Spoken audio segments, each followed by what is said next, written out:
Hello and welcome back to Seconds Out. My name is Ayman Khan and I am joined today over Zoom by the one and only son of Stoke. He is middleweight Nathan Heaney. Nathan, how are you doing? Very good, thank you, mate. Yeah, nice to speak to you. We haven't spoken in a while. In fact, I think the last time was when I boxed in the was it the Telford show that we when you come into the change room post fight, didn't you? It's Birmingham, wasn't it? Oh, was it Birmingham? Yeah, Birmingham. Yeah. Then. Birmingham. Yeah, it's been a while. So I thought I'd catch up with you. I know that you've been cracking on with the fighting. Stoke aren't doing too well though at the moment. What's the situation there? Yeah, the situation is just typical being a Stoke sport. Like two games, minus the last two games, we're getting top six. We got a chance to get promoted here. Fast forward two games or three games now, because I think we lost. Yeah, I think it's three games now. It's like we're in a relegation battle because we're so close to that bottom three. It's unreal. But then I've looked again, and although we've played poor, we're 8 points off sixth place. So it just shows you how shite this division is. It's just like I've watched Match of the Day since we got relegated. I've probably watched Match of the Day 4 times in the last 4 or 5 years, whatever it is, and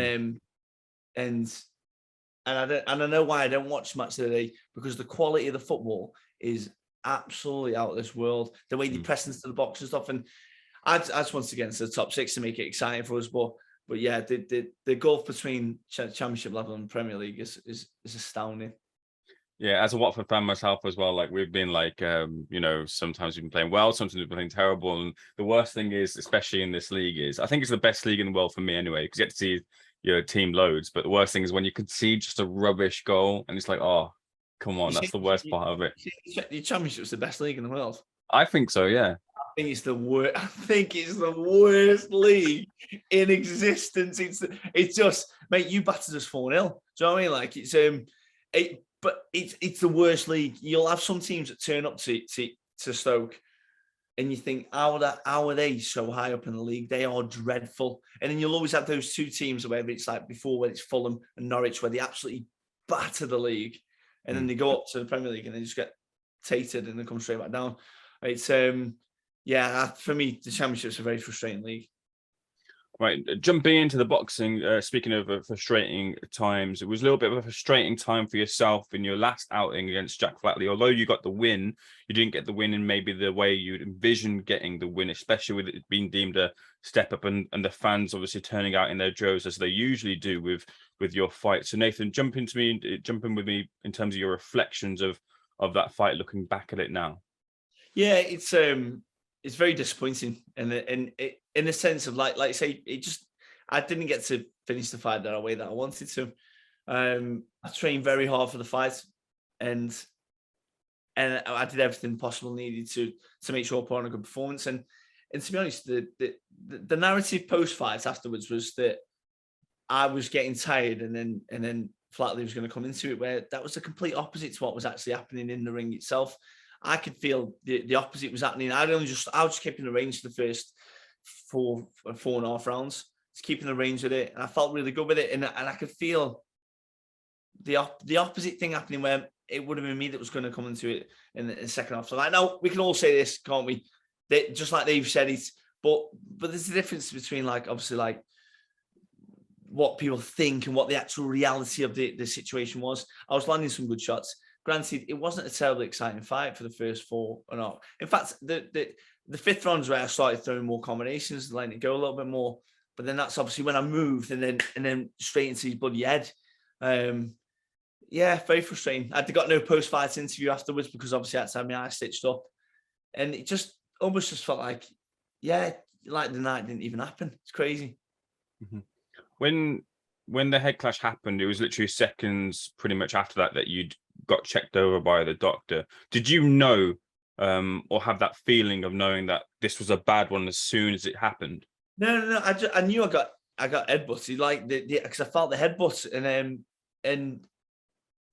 but it's just like anything. You just look up to the ref. You haven't got a clue what it is. You just say, "I'm a cut," and the first thing he said was, "That's a bad cut." I was like, "Oh right." So he's walking to the doctors, and he's like, "Yeah, that's a bad cut." But in my head, I was thinking, "Well, I'm winning the fight." So, granted, do I want it to be stopped and win on a technical decision? Absolutely not. but it'd have been a different story if it was the round before, because I'd have been begging to continue for at least, I don't know what the rules are, whether if I'd have begged to continue, let me carry on, but then they'd have stopped in the next round, would it still been stopped based on a head clash? Or would it have to be, I don't know, I don't even know the rules, to be honest. Like, would it still have been deemed a head clash if they stopped it in the round afterwards? It's technical draw. If it's the round before, it's technical draw, isn't it? Because it's not completed 4 rounds. Yeah, well, there'd be no contest. Would it be a no contest, or would it? Yeah, it's something along those lines. Yeah, so I think it'd just be like, I wouldn't see me even had a 16. It would just be like the fight didn't exist. So it's it fortunately happened in the 5th round, because, like I say, I was confident I was winning at least 3 of the first 4 rounds, and I was winning the 5th round as well. So it's one of them. But like I say, but it's a shame, because why the fight was so good is it was a step up. He's a former English champion, fought Laraga for the European title, and was good himself in that fight. Flatley was. He was competitive at times with him, and that Laraga was a massive puncher and very good. So if I'd have won in the way that I would have planned to have won, it would have looked really good for me. Yeah, it would have looked really good. But it is what it is, and it's I'll move on. Like you mentioned there, and like you mentioned, the referee had said there, it looked a bad one on the screens and to the referee, and then maybe when you look back at it yourself, it looked quite a bad one. But what's it been like in terms of having that cut healing? What's been the process of it getting healed?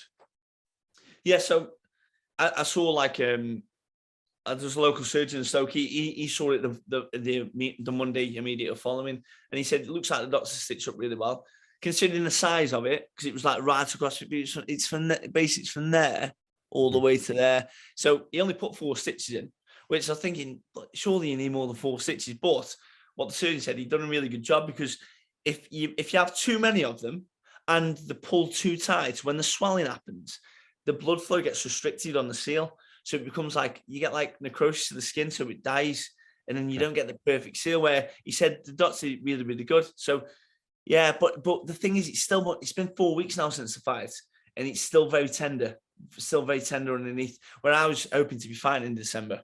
I was thinking, get me in December, I can fight, I'll be fine.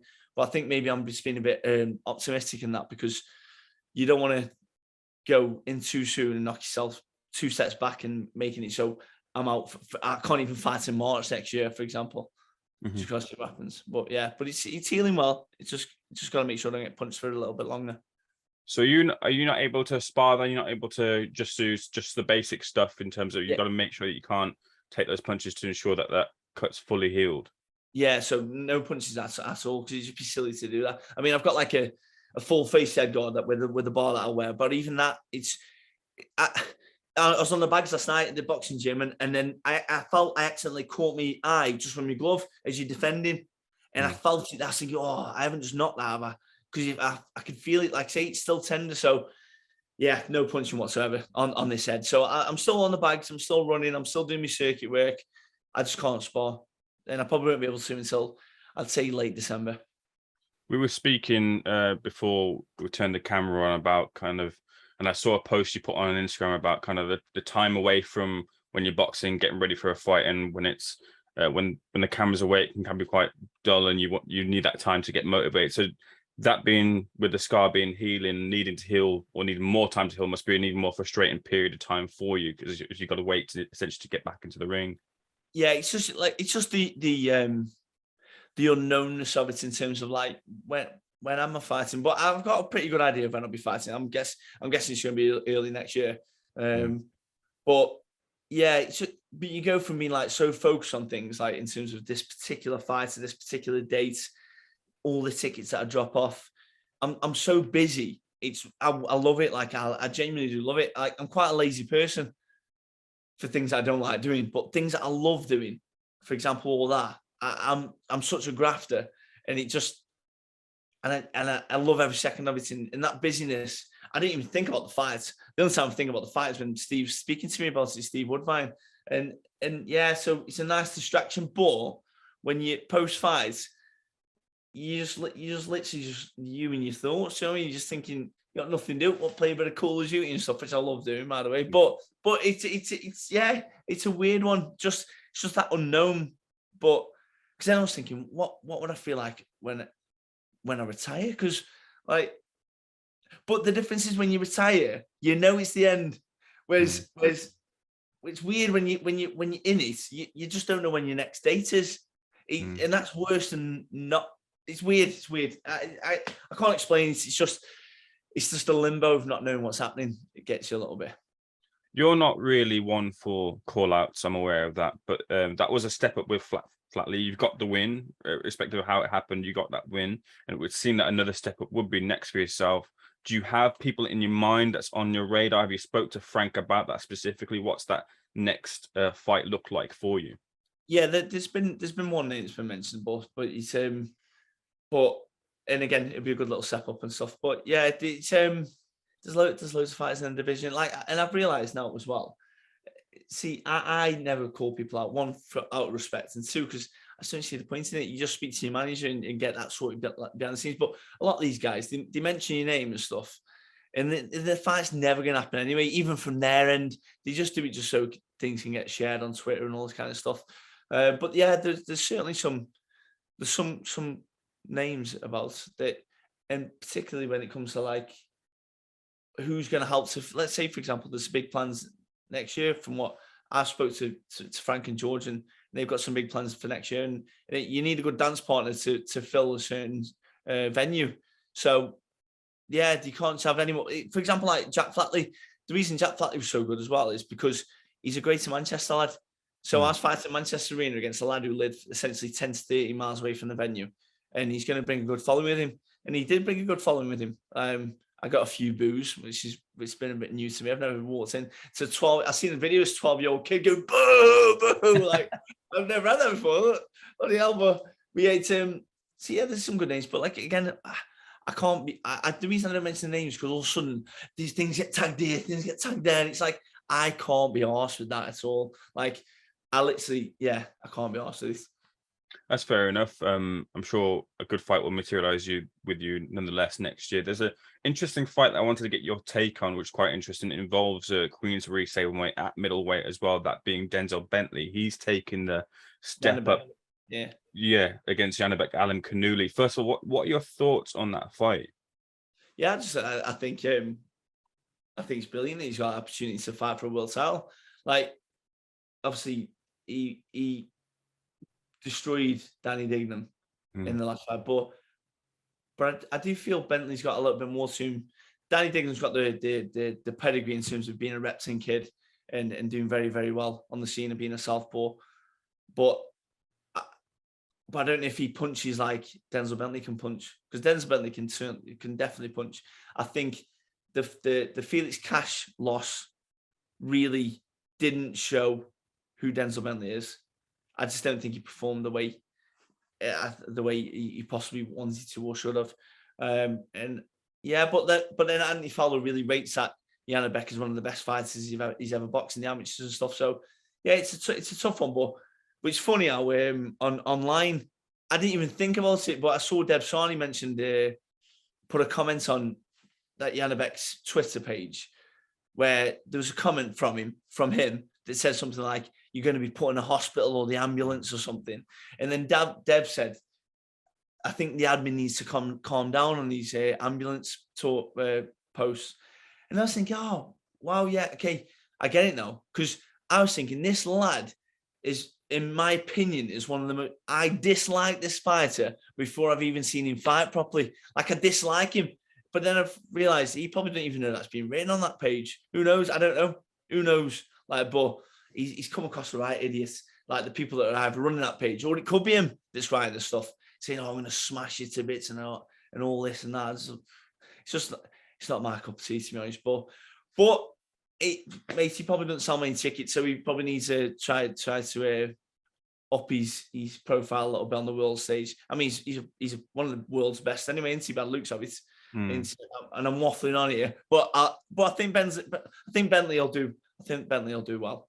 It's just, but he's taking his opportunity. If you get offered a world title, you have to take it.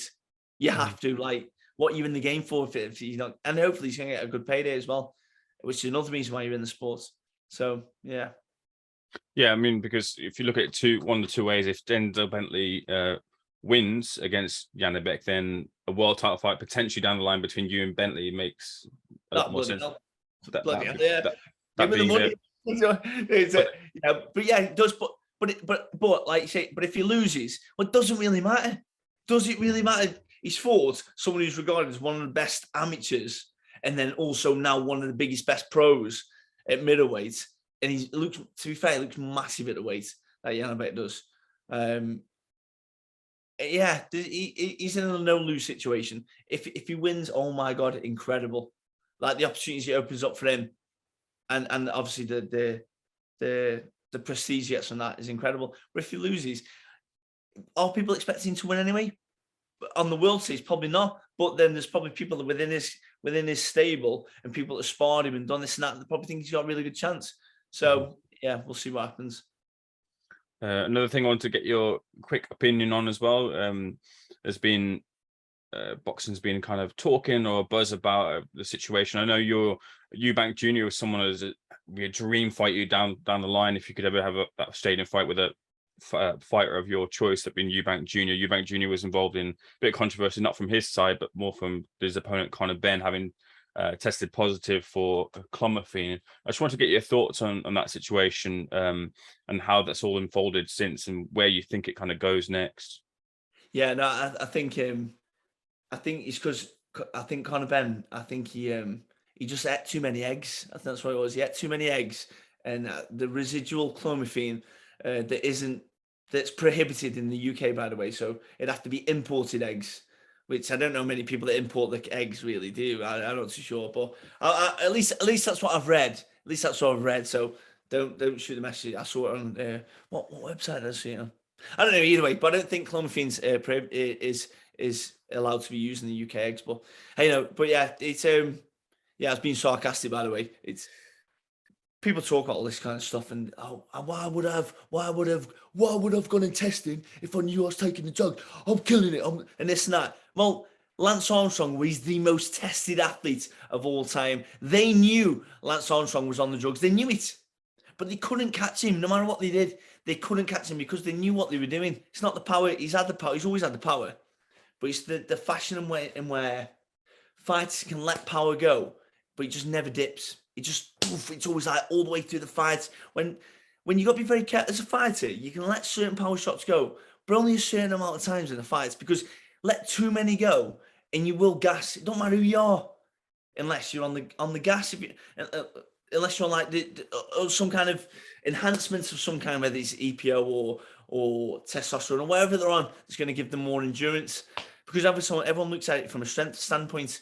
But performance enhancing drugs are out there as well to help improve their endurance. So yeah, it's one of them for me. Like it's bad. What do you think's next for potentially Chris Eubank Jr.?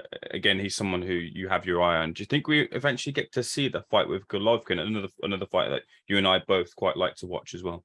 Yeah, maybe. I'm not too sure. Like I don't know where Eubank's going in terms of the next opponent, because even let's say, for example, Conor Benn, that's just a random sideshow kind of thing to bring in a load of casuals, make a bit of money and stuff. So that was a strange one anyway. But then obviously he's going to want the big money fights, and so he will be looking at Golovkin, whether that happens or not. I really wouldn't want to see. I actually wouldn't want to see that fight, in the sense of Golovkin's like, is he 40 now? Yeah. He's like 40 years old. And although I think Chris Eubank's a very good fighter, I don't think he's nowhere near the level of Golovkin in Golovkin's prime, let's just say. But a 40-year-old Golovkin is still a 40-year-old Golovkin. How they continue to go that long, I haven't got a clue, because he's been in the Kazakh system for however how long he's been fighting his whole life. How the body can take all that punishment on their arms and the shoulders and the head, and I just don't know. And Eubank might have a chance against him. I'm not saying Eubank could beat him. I don't think he would, but there is a chance, just for the fact that Golovkin's so old, and he is old, 40's old in terms of being an athlete. A couple of final things I want to get your thoughts on, Nathan. First of all, being that picture behind you you told me before you started recording, of Sugar Ray Leonard. You got to meet Sugar Ray Tell me about how that came about, and did he give you any advice? Yeah, so that's the picture. So it's me. Yeah. What it was. One of my friends, top like on now, Keating. He's from Stoke. He's like a 2 Michelin star chef. He's like one of the best chefs in the world. Like, he goes all over the world. Like, I think he cooks for BMW, but he runs the hospitality for BMW Williams. So he's like elite when it comes to like, he was on the Great British Menu or something. Well, in short, anyway. But me and him went together down to Fury, Josh Rusick, the first fight, and obviously we had a good time there. But then he got invited down to the Landmark Hotel in London where Sugar Ray was going to be, and he just said, "Do you want to come down with me?" I said, "Yeah, absolutely, it'd be great." So I went down. And it was just great. The Landmark Hotel is really, it's not a place I've ever walked into before. Anyway, really, really nice. Very expensive. We went in and then went downstairs. Just a few tables set up, so it's a really intimate kind of gig. And Sugar Ray was just talking about his life and stuff, and it was great. Like, and just you got to ask him questions and all this kind of stuff. And then when I saw him for the picture afterwards, some bloke come up to me and said, "You'll never be as good as him," on about me being as good as Sugar Ray Leonard. Now, mate, I'll never be as good as Sugar Ray Leonard. It's Sugar Ray Leonard. But what I did like was Sugar Ray, like, he pulled me to the side. He said, "Don't ever listen to someone like that again." He said, "No," he said, whether you be as good as me as that," he said, "doesn't matter as long as you believe you can be better than me. That's all that matters." I was like, all right, okay. I don't believe I can be better than you, but still, I'll do my best. But yeah, but it was just nice because, yeah, he was really cool. But considering I don't even know how old he is now, he must be. He's in his 60s, isn't he? Yeah. Yeah, but he looked great. He looked great, and obviously he spoke well. And yeah, it was a privilege to meet him, to be honest. Final thing to close on as well. You're one who's always been active in your community. I've seen that you're auctioning a pair of your gloves from a recent fight for a good cause. Nathan, in your own words, what is that money raised from the auction being used for? Yeah, so there's a friend of mine called Matt Vickers, and the reason I knew them originally because his dad used to work with my dad years ago on the cars and stuff when he used to do the panel beating, and obviously my dad saw his dad and they become friends again later on in life, and then yeah, but I became friends with himself. Then they can watch all my fights. They were at my first ever when I won the Midlands area title, and they've gone to every single fight since. And we've always had a bit of back and forth because I'm a Stoke City fan, they're Port Vale fans. But then in January he got diagnosed with cancer. So he's a lovely kid and they're a very nice family. So it's one of them kind of things. Like, I never do anything I do charity wise is always private. But the reason this is different is just because I want to try and make an impact as much as possible for him, because he just finished his last round of chemotherapy. He's just had his stem cell treatments. He's got to be isolated for the next 20 to 30 days. And the money raised, I want to basically allow them to sort of go to Disneyland or Florida. I know they would really love to do something like that. So any money that I can raise, I've got a pair of shorts. So I've got a pair of like framed shorts that I'm going to be. In fact, let me grab them. Wait there, mate. Let me just grab them 2 seconds. I've got them framed up and stuff. So, yep. Right, so it's yeah. So this is the first thing we're going to auction off. So these are so they're like, it's like, so these are the shorts. So these are the shorts, and then there's like a little picture from the fight where I wore these shorts. So that's like the first one that I'm going to auction off. And then obviously the fight glove itself. And then yeah, like I say, it's just to raise money for like a great family, because they've had a lot of pressure in terms of being off work and stuff. His mum and dad have, and yeah. If my little one was in that situation, I'd love it. I'd love it if not that I'd ever asked for help, and they haven't asked for help either, and he hasn't asked for help. It's just something I want to do for him. So where can people go to if they want to put a bid on for? Yeah. So tomorrow is when I'll set it up. So I'll put a link on my Facebook page. A link. I'll put them on all my pages, to be fair. So Facebook, Instagram, and Twitter. Just put Nathan Heaney or Nathan Heaney, and people will find it on there. I'll have a link, but I'm also going to put a like a page where people can just donate if they want to. So if someone isn't fortunate enough to win the shorts or the gloves, hopefully they can still chuck a tenner or 20 quid in the here and there. Because, like I say, I help a lot of people out privately, and I just and I never do anything to receive it. So I'm not saying, oh, I've helped you, help me, but I like to think, obviously, it'd be great if people could help this lad, because he's a top kid. Yeah, I urge anyone who's watching this interview to go on and help on with the cause. I certainly will as well. I'm happy to help out, so not a problem at all. Check out Nathan Heaney's Instagrams or social media to find out more information. And roll on, Nathan, to your next fight too, hopefully early next year. Nathan, it's been a pleasure speaking to you. Thank you so much for speaking to Seconds Out. We'll speak to you soon. Yeah, thank you very much, Ayman. Appreciate your time, mate.